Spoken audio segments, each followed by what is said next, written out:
Hello and welcome to day 10 of your yoga advent calendar. Now today I'm going to try and answer the question, what is yoga?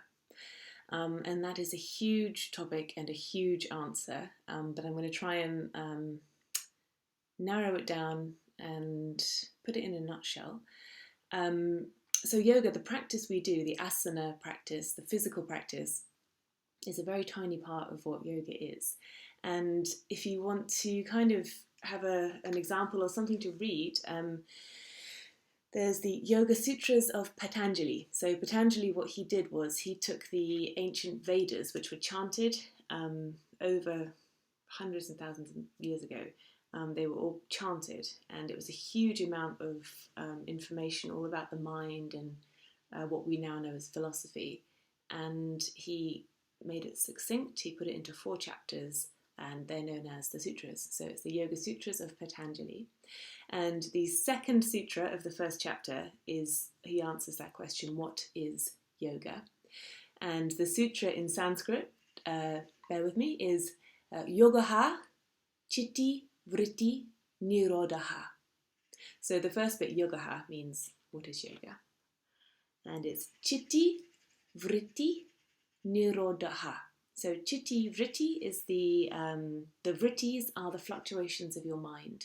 So there are 5 vrittis, but I won't go into that much detail. But it's when you know, little fluctuations of your mind, thoughts, or it's known as the chattering mind or monkey mind. You know, when you've got a million things going on in your head all at once.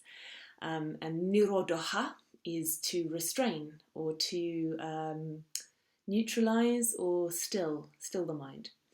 So everything we do in class is aiming towards getting this still, clear focus of the mind, which is why mindfulness is also such a practice that really complements yoga, because that's going for exactly the same thing, that kind of focusing on one thing and not, I was going to say not letting thoughts come into your head, but they do, because it's impossible to not have thoughts.